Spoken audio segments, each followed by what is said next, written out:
अस्सलाम वालेकुम स्टूडेंट्स। आज आपके लिए मैं लेके आया हूँ important questions, fundamental concepts of chemistry, जिसके पहले लेक्चर्स हुए। अब हम इसके क्वेश्चंस करेंगे। क्वेश्चन स्टार्ट करने से पहले मैं आपको एक चीज़ कहना चाहता हूँ कि आपने ये क्वेश्चंस पहले वीडियो को पॉज करना है और क्वेश्चन पहले खुद हल करने की कोशिश करनी है, ठीक है? और बाद में आपने मुझे बताना है कि आपके कितने क्वेश्चन सही हुए और कितने गलत हुए, ठीक है? तो स्टार्ट करते हैं जी। पहला क्वेश्चन है कि for which compound you find the same empirical formula and molecular formula, कि इन चारों में से कौन सा ऐसा कंपाउंड है जिसके लिए इंपिरिकल फार्मूला और मोलेकुलर फार्मूला सेम है।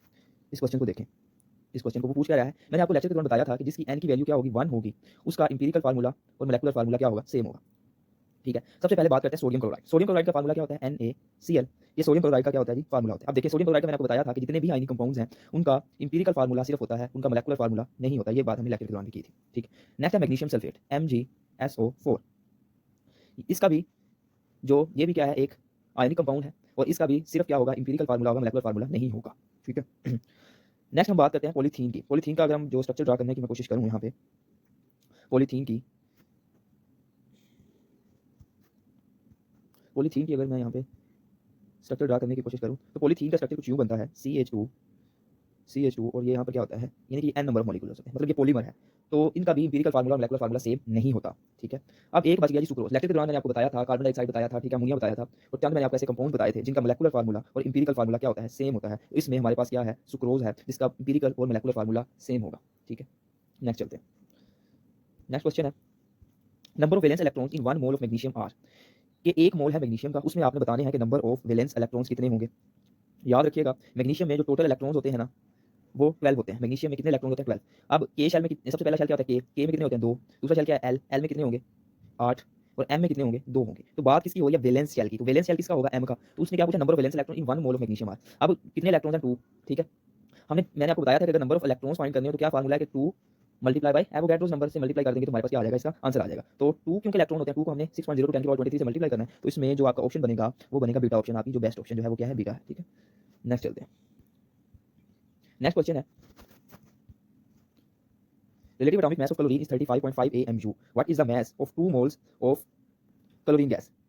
क्वेश्चन ये है, इस क्वेश्चन में को आपको पहले ध्यान से समझना है कि रिलेटिव एटॉमिक मास बताया है क्लोरीन का उसने 35.5 AMU, और पूछ रहा है mass of moles of chlorine gas, ठीक है? अब इस बात को ना मैं आपको यहाँ पे पूरा कंसेप्ट समझाने की कोशिश करता हूँ। देखिए, अगर आपके पास 1 मोल हो ना, 1 मोल हो, चाहे किसी का भी हो, तो उसकी जो वैल्यू है, उसमें जो पार्टिकल्स होते हैं वो 6.0 टू 10 की पावर 23 के बराबर होता है, ठीक है? और उसका जो वॉल्यूम होता है 22.414 डेसीमीटर क्यूब के बराबर होता है। 1 मोल किसका मर्जी हो, वो किसके बराबर होगा, 6.0 टू 10 की पावर 23 के, और वो बराबर होगा 22.414 डेसीमीटर क्यूब के, ठीक है? अगर मेरे मिसाल के तौर पर मेरे पास कार्बन है, कार्बन का जो 1 मोल है उसका जो मास होता है वो 12 ग्राम होता है। 12 ग्राम किसके बराबर होता है, 1 मोल के, और इसमें एवोगैड्रोस नंबर पार्टिकल्स क्या होंगे, Na का क्या मतलब होता है, एवोगैड्रोस नंबर, यानी कि 6.0 टू 10 की पावर 23। अगर इसके 2 मोल्स हों, मिसाल के तौर पर अगर 24 ग्राम हो जाए, मतलब क्या है 2 मोल्स, तो इसमें कितने एवोगैड्रो नंबर होंगे, 2 Na। अगर ये 36 ग्राम है, अगर ये कार्बन 36 ग्राम हो जाए तो इसमें मोल्स कितने होंगे, 3 मोल्स होंगे, और यहाँ पर इसका एवोगैड्रो नंबर पार्टिकल कितने बनेंगे, 3Na। सिमिलर केस, अगर यही कार्बन जो है 6 ग्राम हो जाता है, तो इसका मतलब क्या है कि 0.5 मोल, क्योंकि 1 मोल में कितने ग्राम थे, 12 ग्राम। अब हाफ हो गए तो मोल भी क्या हो जाएंगे, हाफ। अगर ये हाफ हो रहा है तो जो एवोगैड्रो नंबर पार्टिकल्स भी क्या हो जाएंगे, हाफ हो जाएंगे। सिमिलर केस, अगर 1.2 ग्राम ऑफ कार्बन पूछ ले तो उसमें मोल कितने होंगे, तो हम क्या करेंगे, 1 को 10 पे डिवाइड कर देंगे, क्योंकि 12 को 10 पे डिवाइड करेंगे तो 1.2 आएगा ना। सिमिलरली मोल, क्योंकि 12 ग्राम 1 मोल के बराबर था, तो हम यहाँ पे भी क्या करेंगे, 1/10 कर देंगे। सिमिलर केस है कि एवोगैड्रो नंबर पार्टिकल्स भी 10 पे डिवाइड हो जाएंगे। तो इस तरह आप बगैर किसी फार्मूले के, बगैर किसी लंबी चौड़ी कैलकुलेशन से आप मोल से नंबर ऑफ पार्टिकल्स फाइंड कर सकते हैं, ठीक है? आप मोल से किसी चीज का मास फाइंड कर सकते हैं, आप नंबर ऑफ पार्टिकल से मोल फाइंड कर सकते हैं। तो ये सारी चीजें इंटरकनेक्टेबल है, इनको ध्यान से समझना है, ठीक है? अब ये तो बात होगी मोल की। अब हम बात करते हैं वॉल्यूम की। मोलर वॉल्यूम की बात कर लेते हैं थोड़ी सी। यहाँ पे जाएं, यहाँ पे मोलर वॉल्यूम मैंने आपको बताया था लेक्चर के दौरान भी। याद रखिएगा, ये सिर्फ गैसेस के लिए यूज होता है, ये कभी भी लिक्विड या सॉलिड के लिए यूज नहीं होता। याद रखिएगा, मोलर वॉल्यूम जो टर्म है is used only for gases. इसको कहीं पे लिख लें आप कि मोलर वॉल्यूम जो टर्म है वो सिर्फ गैसेस के लिए यूज होती है। अब इसको देखते हैं, हमारे पास मिसाल के तौर पर 16 ग्राम है मीथेन की, तो ये बराबर होता है 1 मोल के, और इसका जो वॉल्यूम है वो होता है 22.414 डेसीमीटर क्यूब, ठीक है? अगर मैं इसको हाफ कर दूं, 8 ग्राम कर दूं, तो वो क्या हो जाएगा, ये 16 ग्राम 1 मोल के बराबर था, 8 ग्राम क्या हो जाएगा, हाफ मोल, तो ये भी क्या हो जाएगा, हाफ 11.2 बन जाएगा। सिमिलर केस, अगर मैं 8 ग्राम की जगह 4 ग्राम कर दूं तो ये क्या बन जाएगा, 0.1/4 मोल बन जाएगा। 1/4 किसके बराबर होता है, 0.25 मोल। अगर ये 0.25 है, 22.414 को भी मैं क्या कर दूंगा, 4 पे डिवाइड कर दूंगा, तो हमारे पास क्या आ जाएगा, वॉल्यूम आ जाएगा, जो हमारे पास क्या होता है 5.6 डेसीमीटर क्यूब होता है, यानी कि 4 ग्राम ऑफ कार्बन कितना वॉल्यूम ऑक्यूपाई करेगा, इतना। सिमिलर केस है, अगर 1.6 कह दे, सिमिलर इसको 1/10 कर दें, इसको भी जो है 22.414 डिवाइड बाय 10 कर दें, तो हम जो है इसका वॉल्यूम फाइंड कर सकते हैं। तो ये एक आसान तरीका है, बजाय कि आप फार्मूलों के चक्कर में पड़ें, आप कंपैरिजन से इसको अच्छे तरीके से जो है फाइंड कर सकते हैं, ठीक है? ये मैंने आपको मोल के लिए भी समझा दिया, नंबर ऑफ पार्टिकल्स के लिए भी समझा दिया। अब आप इस मेथड को आगे आने वाले सवालों पे अप्लाई करेंगे खुद, ठीक है? अब हम चलते हैं अपने नेक्स्ट क्वेश्चन की जानिब। तो जो हमारा क्वेश्चन था वो क्लोरीन के बारे में था। क्लोरीन का उसने बताया था 35.5 AMU है, ठीक है? तो क्लोरीन के अगर हम 1 मोल की बात करें, क्लोरीन के अगर मैं यहाँ पे कर देता हूँ क्वेश्चन, क्लोरीन के अगर हम 1 मोल की बात करें वो बराबर होता है 71 ग्राम के। याद रखिएगा कि मोल हमेशा ग्राम में लिया जाता है, मोल हमेशा ग्राम के बराबर होता है, कभी भी AMU नहीं आएगा, ठीक है। तो इसी क्लोरीन के अगर हमारे पास 1 मोल अगर 71 ग्राम के बराबर हो रहा है, अगर इसी क्लोरीन के 2 मोल्स हो जाए तो किसके बराबर होगा? 142 ग्राम। तो सिंपल सा क्वेश्चन था, इसका आंसर क्या आ जाएगा? 142 ग्राम जो है इसका आंसर आ जाएगा। तो इसका आंसर क्या होगा? 142 ग्राम। AMU नहीं होगा, जब भी मोल की बात करेगा तो हम ग्राम में एक्सप्रेस करते हैं, ये मैंने बात आपको अच्छी तरह लेक्चर में समझाई थी। तो इसका Charlie option best option. Next चलते हैं नेक्स्ट क्वेश्चन की जाने। नेक्स्ट क्वेश्चन है what weight of sulphur can be made by burning sulphur in 5 moles of oxygen. Question में ये कह रहा है कि कौन सा वेट है सल्फर डाइऑक्साइड का, कितनी हमें सल्फर चाहिए 5 मोल्स ऑफ ऑक्सीजन में जलने के लिए, ठीक है। कोई भी चीज़ जलती है तो ऑक्सीजन की मौजूदगी में जलती है ना। उसने ये कहा है कि हमें सल्फर कितनी चाहिए अगर हमारे पास 5 मोल्स ऑफ ऑक्सीजन हो, अगर हमारे पास क्या हो 5 मोल्स ऑफ ऑक्सीजन हो तो वो कितनी सल्फर को जलाएगा, ठीक है, ताकि हमारे पास क्या बने? सल्फर डाइऑक्साइड बने। तो सबसे पहले इस तरह के क्वेश्चन है तो सबसे पहले आपने क्या करना है? बैलेंस केमिकल इक्वेशन लिखनी है। तो हम लिखते हैं बैलेंस केमिकल इक्वेशन सबसे पहले। बैलेंस केमिकल इक्वेशन क्या बनेगी? सल्फर डाइऑक्साइड प्लस O2 तो हमारे पास क्या बन जाएगा? SO2। ये क्या है जी? एक बैलेंस केमिकल इक्वेशन है। अब इनको कंपैरिजन करना है, हमने सिर्फ कंपैरिजन करना है ऑक्सीजन को और सल्फर डाइऑक्साइड को। उसने क्या व्हाट वेट ऑफ सल्फर, सो यहाँ पे क्वेश्चन में थोड़ी सी मिस्टेक है, सल्फर कैन बी मेड, यहाँ पे सल्फर नहीं बन रही बल्कि सल्फर डाइऑक्साइड बन रही है। तो यहाँ पे क्या होना चाहिए? Sulphur dioxide can be made, typing mistake होगी। तो what weight of sulphur dioxide can be made by burning sulphur in 5 mole oxygen. तो कितनी सल्फर डाइऑक्साइड बनेगी? तो ऑक्सीजन और सल्फर डाइऑक्साइड को कंपेयर करना है ना, तो ये तो आसान सा क्वेश्चन है। इसको नेक्स्ट स्लाइड पर मैं देख लूँ। ऑक्सीजन और सल्फर डाइऑक्साइड को कंपेयर करना, ऑक्सीजन और सल्फर डाइऑक्साइड कंपेयर करना। अगर इसका ऑक्सीजन का 1 मोल था तो सल्फर डाइऑक्साइड भी कितने मोल बन रही थी? 1 मोल। अगर ऑक्सीजन के 5 मोल हो गए तो सल्फर डाइऑक्साइड भी कितनी बनेगी? 5 मोल बन जाएगी। तो अगर इसके 5 मोल हैं तो इसके 5 मोल बने, लेकिन ऑप्शन में उन्होंने ग्राम में आंसर दिया, ठीक है। तो सल्फर डाइऑक्साइड के अगर हम 1 मोल का मास फाइंड करें, सल्फर का जो मोलर मास आपने याद रखना है वो 32 होता है और ऑक्सीजन का 16 होता है, क्योंकि ये 2 एटम है तो 32 हो जाएगा। इसका ऑक्सीजन का आंसर क्या आना चाहिए? 64। तो 5 मोल्स हैं। अब हमने मास फाइंड करना है तो 64 से क्या कर देंगे? मल्टीप्लाई कर देंगे तो हमारे पास जो आंसर आना चाहिए वो 320 ग्राम आना चाहिए, ठीक है। देखते हैं जी। तो ऑप्शन इसमें 320 ग्राम वाली डेल्टा बन गई, तो ये हमारा जो है करेक्ट ऑप्शन होगा, ठीक है। तो इस तरह आप ये क्वेश्चन कर लेना। नेक्स्ट चलते हैं। पहले क्वेश्चन दोबारा बता रहा हूँ, आपने वीडियो को पॉज करना है, क्वेश्चन खुद हल करने की कोशिश करेंगे, बाद में बताना है कि कितने सही हुए और कितने गलत हुए, फिर इस चीज़ का आपको फायदा होगा। अब बात करते हैं 4 gram of methane has dash mole. ये तो आपको क्वेश्चन खुद आना चाहिए ना, इसमें तो कोई कंफ्यूजन नहीं है, ये आप 100% ठीक होना चाहिए, ये मैंने भी करवाया। बात हो चुकी है पहले। अगर 16 ग्राम हो तो 1 मोल बराबर कितने होगा? 6.02 10 की पावर 23 के। 8 ग्राम हो जाए तो हाफ मोल हो जाएगा, ये बराबर होगा 3.01 मल्टीप्लाई बाय 10 की पावर 23 के। अगर 4 ग्राम 8 का भी हाफ करना है तो 4 ग्राम हो जाए तो 1/4 मोल हो जाएगा, मतलब 0.25 मोल। तो इसका जब हम 4 टाइम्स करेंगे तो हमारे पास 1.5 10 की पावर 23 आंसर आएगा, और हमने 4 ग्राम का ही बताना था। तो इसका आंसर करेक्ट आंसर क्या होगा? 1.05 10 की पावर 23 मॉलिक्यूल्स होंगे इसमें। याद रखिएगा मॉलिक्यूल्स होंगे, ये बात नहीं आपने बोली। तो करेक्ट ऑप्शन इसका क्या होगा? 1.05 मल्टीप्लाई बाय 10 की पावर 23। नेक्स्ट क्वेश्चन पे चलते हैं। नेक्स्ट क्वेश्चन है 12 gram of magnesium will react completely with HCl to give dash mole of hydrogen। सबसे पहले balance chemical equation, balance chemical equation अगर मैं यहाँ पे लिखूँ हमारे पास क्या है? Mg प्लस HCl, तो उनमें क्या बनता है? MgCl2 प्लस हाइड्रोजन बनता है, ये बनता है। अब बैलेंस करते हैं इसको, यहाँ पे 2 क्लोरीन थे तो यहाँ पे क्या लग जाएंगे? 2 लग जाएंगे। अब ये इक्वेशन क्या होगी? तकरीबन बैलेंस होगी सारी, कंप्लीटली जो इक्वेशन बैलेंस होगी। अब उसने क्या है कि 12 ग्राम magnesium will react completely with HCl to give dash mole of, अब मैग्नीशियम और हाइड्रोजन को हमने कंपेयर करना है, सिंपल इसमें कहानी है, कोई इसमें जो है चक्कर नहीं है वैसा। मैग्नीशियम और हाइड्रोजन को कंपैरिजन करना है। मैग्नीशियम का अगर 1 मोल हो, 1 मोल मैग्नीशियम में मास कितना होता है? याद रखिएगा 24 ग्राम होता है। यहाँ पे मैग्नीशियम का 1 मोल का मास कितना होगा? मोलर मास कितना होता है? 24 ग्राम। और हाइड्रोजन का कितना होता है? और हाइड्रोजन का कितना बन रहा था? 1 मोल था। यानी कि जब हमने 24 ग्राम मैग्नीशियम को रिएक्ट करवाया तो हमारे पास कितना बना? 1 मोल ऑफ हाइड्रोजन। लेकिन अब हमने मैग्नीशियम को क्या कर दिया? मैग्नीशियम को अब हमने जो कर दिया है वो 12 ग्राम कर दिया। मैग्नीशियम को अब हमने कितना कर दिया है? 12 ग्राम कर दिया। जब हमने 24 ग्राम करवाया तो क्या बना? 1 मोल बना, ठीक है। अब 12 करवाया है तो क्या बनना चाहिए? हाफ बनना चाहिए। तो हमारे पास क्या है? सिंपल, इसका आंसर क्या आएगा? Half mole of hydrogen gas, मतलब 0.5। जो चार्ली ऑप्शन है जो हमारे पास वो बेस्ट ऑप्शन होगी, चार्ली जो है करेक्ट ऑप्शन है। नेक्स्ट चलते हैं नेक्स्ट क्वेश्चन की तरफ। नेक्स्ट क्वेश्चन है number of moles of carbon dioxide which contain 8 gram of oxygen. कि नंबर ऑफ मोल्स बताने हैं कार्बन डाइऑक्साइड के जिसमें क्या हो? 8 ग्राम ऑफ ऑक्सीजन हो। सबसे पहले बैलेंस केमिकल इक्वेशन C+O2, तो हमारे पास क्या बन रहा है? CO2। जब हमने 32 ग्राम ऑक्सीजन को जलाया तो हमारे पास बना 1 मोल। जब हम इसको हाफ करेंगे 16 ग्राम को जलाएंगे तो क्या बनेगा? हाफ मोल बन जाएगा। अब 16 का हाफ करेंगे तो क्या बनेगा? 1/4 मोल बनेगा, और 1/4 सब जानते हैं 0.25 के बराबर होता है। तो इसका आंसर क्या होगा? अल्फा ऑप्शन हो जाएगा। नेक्स्ट क्वेश्चन है how many carbon atoms are present in 34.2 gram of sucrose.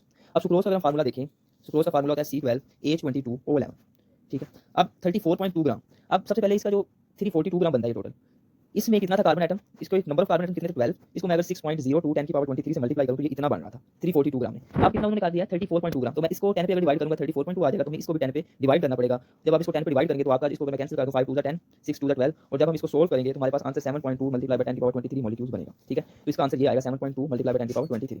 Next चलते हैं नेक्स्ट क्वेश्चन की जानिब। नेक्स्ट क्वेश्चन है calculate the number of atoms in 7.1 gram of element, ठीक है। तो इसमें कोई बड़ी चीज़ नहीं है, आसान सा क्वेश्चन है। हमारे पास क्लोरीन की अगर हम बात करें तो इसका 1 मोल था तो कितने थे? 71 ग्राम थे। अब एटम्स की बात हो रही है तो इसमें कितने बन रहे थे? 6.02 10 की पावर 23। इसको 10 पे डिवाइड कर देंगे तो हमारे पास क्या आ जाएगा? हमारा आंसर आ जाएगा, ठीक है। तो इस तरह जो है आपने ये क्वेश्चन भी सोल्व हो गया आपका। नेक्स्ट क्वेश्चन की जाने चलते हैं। क्वेश्चन ये था क्लोरीन वाला। क्लोरीन को अगर हम देखें तो इसमें कितना है? 71 ग्राम, मतलब इसमें बेसिकली 2 मोल्स है, तो इसमें नंबर ऑफ एटम्स कितने बन रहे हैं, 2 मल्टीप्लाई बाय 6.02 10 की पावर 23, तो ये बन जाएगा 12.04 10 की पावर 23, ये कैलोरीन में बन रहे हैं। अब उन्होंने क्या बताया, नंबर ऑफ एटम इन 7.1, यानी कि 71 था ना, ये कितना था 71 था, यहाँ मैं बता देता हूँ, 71 था, अगर मैं इसको हाफ कर दूँ तो 10 पे डिवाइड कर दूँ 7.1 बनेगा, मतलब दोनों साइड पे हमने क्या करना है 10 पे डिवाइड करना है। जब मैं 12.04 को 10 की पावर 23 को 10 पे डिवाइड करता हूँ तो इसका आंसर क्या आना चाहिए, 1.2 आना चाहिए 10 की पावर 23, तो इतने जो है इसमें एटम्स हो जाएंगे, ठीक है। तो इसका आंसर क्या आना चाहिए, 1.2 मल्टीप्लाई बाय 10 की पावर 23 कैलोरीन एटम्स। तो इसका जो आंसर आ रहा है मैं यहाँ पे लिख रहा हूँ ताकि आप जब बाद में कुछ सोल्व करें तो आपसे हो जाए, 23 कैलोरीन एटम्स, ठीक है, ये इसका जो है आंसर है आपका, ठीक है। नेक्स्ट चलते हैं, नेक्स्ट क्वेश्चन है number of atoms in 0.1 mole of try atomic gas. अब ये तो क्वेश्चन आपको हलवा लगनी चाहिए ना, देखते हैं इस क्वेश्चन को, ये सही रहेगा, 0.1 मोल, हाईलाइटर नहीं चाहिए था हमें, ये पेंसिल चाहिए। अच्छा 0.1 mole of try atomic gas, try atomic gas का क्या मतलब है, 3 एटम्स 1 मोल। सबसे पहले जब जो भी कोई क्वेश्चन है आपने सिर्फ 1 मोल के लिए फाइंड करना, सबसे पहले हम करते हैं 1 मोल के लिए फाइंड, 1 मोल के लिए try atomic gas, try atomic मतलब ट्राई का मतलब 3 होता है, जिसमें 3 एटम जो सिंपल क्या करेंगे, 1 एटम में 6.02 होते हैं 10 की पावर 23, सिंपल क्या करेंगे मल्टीप्लाई करना है इसको 3 से, तो 1 मोल में कितने आ जाएंगे 18.06 10 की पावर 23, ये था 1 मोल। अब उसने कितना बताया 0.1 मोल, तो क्या करेंगे 0.1 मोल का बनेगा, दोनों को 10 पे डिवाइड कर दूंगा, इसको भी 10 पे डिवाइड कर देना, इसको भी 10 पे डिवाइड कर देना, तो हमारे पास आंसर क्या आ जाएगा 0.1 मोल के लिए, वो आंसर आ जाएगा 1.8, वो जो आंसर आ जाएगा 0.1 मोल के लिए वो 1.806 मल्टीप्लाई बाय 10 की पावर 23, ठीक है, तो ये इसका आंसर आ जाएगा, ठीक है। प्रीवियस क्वेश्चन का नेक्स्ट क्वेश्चन की जानिब हम आ गए पहले, ठीक है, इसको मैं रेज करने लगा जी। The number of gram molecules of oxygen in 6.02 10 की power 23 carbon monoxide molecules are. Question ये है number of gram molecule, basically वो क्या पूछ रहा है, मोल्स ही पूछ रहा है, बताएं किसके, ऑक्सीजन के बताएं 6.02 10 की पावर 23 मॉलिक्यूल्स कितने होंगे। तो हमारे पास ये रिएक्शन है कार्बन मोनोऑक्साइड का, CO इसका होता है, तो इसमें साफ नजर आ रहा है ऑक्सीजन का कितना मोल है, एक ही मोल है, तो इसका आंसर क्या आएगा 1 मोल, इसका बेस्ट ऑप्शन होगा, ठीक है। नेक्स्ट है how many total number of atoms are present in 49 gram of sulphuric acid. अब ये तो क्वेश्चन आपको आना चाहिए। सबसे पहले नंबर ऑफ एटम्स की बात हो रही है, नंबर ऑफ एटम्स की बात हो रही है, यहाँ मैं खाली स्लाइड ढूंढ के आपको इसको बताता हूँ, यहाँ पे रखिए, यहाँ पे देखिए नंबर ऑफ एटम्स की बात हो रही है, हमारे पास है सल्फ्यूरिक एसिड, सल्फ्यूरिक एसिड में टोटल कितने एटम है, 2 हाइड्रोजन के एटम है, एक सल्फर का एटम है और 4 ऑक्सीजन के एटम है, तो टोटल कितने बन रहे हैं 7 बन रहे हैं, और इसका जो मोलर मैस है वो 2, इसका 32 और ऑक्सीजन का 16 होता है, तो 16 को 4 से मल्टीप्लाई करेंगे तो 64, तो ये टोटल कितना बन जाएगा 98 ग्राम जो है इसका मोलर मैस बन जाता है, ठीक है। मतलब ये कि 98 ग्राम हो वो बराबर होता है 1 मोल के, और उसमें जो नंबर ऑफ एटम्स हैं, जो नंबर ऑफ मॉलिक्यूल है वो 6.02 10 की पावर 23 होते हैं, ये है नंबर ऑफ मॉलिक्यूल्स, याद रखिएगा। अब क्वेश्चन में क्या दिया हुआ है नंबर ऑफ एटम्स, तो 98 ग्राम में अगर 1 मोल के बराबर होता है तो इसमें नंबर ऑफ एटम कितने हैं 7 है, तो 7 को एवोगाड्रो नंबर से मल्टीप्लाई कर देंगे, ठीक है। अब उन्होंने क्या कर दिया 49 ग्राम, 98 को उन्होंने हाफ कर दिया, सिंपल 1 मोल की हमने फाइंड कर दिया, अब आसान हो जाएगा। अब यहाँ भी मोबाइल कर देता हूँ, ये हमारे पास आ गया 98 ग्राम, अगर हो जाए ये, अगर ये 49 ग्राम हो गया तो अब हमने क्या करना है हाफ मोल ये हो जाएगा। अब ये जो 7Na था यानी कि 7 मल्टीप्लाई बाई 6.02 10 की पावर 23, इसको भी हमने डिवाइड कर देना है 2 पे, तो हमारे पास क्या आ जाएगा, हमारा आंसर आ जाएगा। तो ये क्या होगा 2 1 2 2 3 6, तो ये बनेगा 7 मल्टीप्लाई बाई 3 मल्टीप्लाई बाई 10 की पावर 23, ये इसका आंसर है, ठीक है। नेक्स्ट क्वेश्चन की आगे चलते हैं, काफ़ी दूर आ गए थे हम, तो हम यहाँ पे पहुंचे, हमने क्वेश्चन कर लिया, इसका आंसर क्या आ रहा था 7 मल्टीप्लाई बाई 3 मल्टीप्लाई बाई 10 की पावर 23, ठीक है। नेक्स्ट क्वेश्चन की आगे चलते हैं। नेक्स्ट क्वेश्चन है 2 gram of oxygen at room temperature pressure, RTP पे इसकी क्या वैल्यू होगी, RTP पे इसकी वैल्यू होगी 24 डेसीमीटर क्यूब मोलर वॉल्यूम होता है, याद रखना, ठीक है। अब 2 ग्राम ऑफ ऑक्सीजन है तो सिंपल वही हमने काम करना है जो हम सुबह से कर रहे हैं और पिछले क्वेश्चन से कर रहे हैं, ठीक है। 1 मोल से कितने होंगे 16 ग्राम, अगर आपके पास क्या है जी, अगर आपके पास 32 ग्राम है, 32 ग्राम ऑफ ऑक्सीजन है तो वो बराबर होती है 1 मोल के, उसमें जो वॉल्यूम होगा वो 24 होगा। अगर वो 16 ग्राम हो जाती है, अगर वो 16 ग्राम हो जाती है तो ये कितना होना चाहिए 12 हो जाना चाहिए।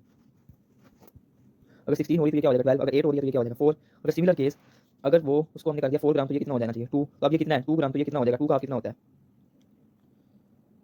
सो 24 का जो हाफ है वो 12 बनेगा और 12 का जो हाफ है वो 6 होता है, यहाँ पे हमने गड़बड़ की है, तो 12 का हाफ क्या हो जाएगा 6, 6 का हाफ कितना होता है 3 और 3 का हाफ कितना हो जाएगा 1.5 लीटर जो है इसका आंसर आ जाएगा। तो इस तरह कंपैरिजन से बहुत ही आसान तरीके से आप क्वेश्चन को हल कर सकते हैं। नेक्स्ट क्वेश्चन है कि 15 ग्राम का गैस ऑक्यूपाइज 11.2 लीटर एसटीपी, वो गैस बतानी है जो जिसके अगर 15 ग्राम लें तो वो इतना वॉल्यूम जो है वो ऑक्यूपाई करे, तो गैस कौन सी है। सबसे पहले एक मोल की फाइंड करना है, ये 15 ग्राम का गैस वॉल्यूम कितना है 11.2, मतलब ये हाफ है किसका 22.414 का, इसका मतलब ये हाफ मोल होगा, ये जो वजन दिया हुआ है ये हाफ मोल है, तो इसका अगर हाफ मोल का 15 ग्राम है तो पूरे का कितना बनना चाहिए 13 ग्राम। अब ऑप्शन में से वो ऑप्शन ढूंढ लेनी है जिसका मोलर मास कितना होना चाहिए 30 ग्राम होगा, तो वही हमारा जो है आंसर होगा। कार्बन मोनोऑक्साइड को अगर हम देखें तो इसका कार्बन का होता है 12, ठीक है, इसका मोलर मास कितना बनेगा 28। इथेन का जो है हमारे पास कार्बन के 2 एटम इथेन का फार्मूला ये होता है, मीथेन पढ़े हुए आपने C2H6, ठीक है, 24 मल्टीप्लस 6 से कितना आना चाहिए 30, तो इसका आंसर आ रहा है 30, तो यही हमारा बेस्ट ऑप्शन होगा। बाकी भी देख लें कार्बन डाइऑक्साइड का 44 होता है, उसका 15 नहीं बनता। नाइट्रोजन डाइऑक्साइड का भी जो है हमारे पास अगर हम इसका लें 14 है, 2 एटम ऑक्सीजन के, तो इसका भी जो है हमारी कौन से बाहर है, तो हमारा बेस्ट ऑप्शन क्या होना चाहिए इथेन, हमारा बेस्ट ऑप्शन है। नेक्स्ट चलते हैं 11.2 litre of ethane has dash number of hydrogen atom, has dash moles of hydrogen atom. Ethane ये था C2H6, ठीक है, इसमें इथीन उन्होंने सॉरी कहा, यहाँ पे क्वेश्चन में इथेन है, ठीक है, चलो देख लेते हैं, इसको देख लेते हैं। तो इसमें कितने हैं 6 हैं, यानी कि 1 मोल में कितने हैं 6, ठीक है, और 2 मोल हो जाएंगे। अगर मैं इसके क्या कर दूँ हाफ मोल हो गया ना, तो इसमें हाइड्रोजन नंबर हाइड्रोजन कितने एटम बच जाएंगे, तो आंसर आना चाहिए 3 आना चाहिए। लेकिन यहाँ पे क्वेश्चन में आई थिंक था 3। तो यहाँ पे ऑप्शन नहीं है, लेकिन इसका करेक्ट ऑप्शन क्या होगा, 3 नंबर ऑफ हाइड्रोजन एटम होगा इथेन में। इस तरह कोई भी दे सकता है, इथीन पूछ सकता है, मीथेन पूछ सकता है, प्रोपेन पूछ सकता है, तो आपने यही फार्मूला यूज करना है। सबसे पहले एक मोल से कंपेयर करना है, एक मोल फाइंड करना है, उसको उससे क्या करता जाना है, कंपेयर करता जाना है। तो ये बहुत ही आसान तरीका है। अब ये क्वेश्चन है empirical formula of raffinose. Raffinose का क्या पूछ रहा है, वो इंपीरिकल फार्मूला पूछ रहा है। इंपीरिकल फार्मूला ऑफ रेफिनोज जो है हमारे पास वो होता है C9H16O8 होता है। ठीक है, तो ये आपने जो है इसका इंपीरिकल फार्मूला रेफिनोज का याद कर लेना, याद करने वाली ही चीज़ है। ठीक है, नेक्स्ट क्वेश्चन की तरफ चलते हैं। नेक्स्ट क्वेश्चन है in the formation of water from hydrogen and oxygen. Question ये है कि जब हमने फॉर्मेशन करनी है किसकी, वाटर वाटर बन रहा है फ्रॉम हाइड्रोजन ऑक्सीजन, ये H2+O2, तो हमारे पास क्या बन रहा था, वाटर बन रहा था। तो there is a decrease in, कौन सी चीज़ में कमी आ रही है, जाहिर बात है जो चीज़ there is decrease in the reaction mixture.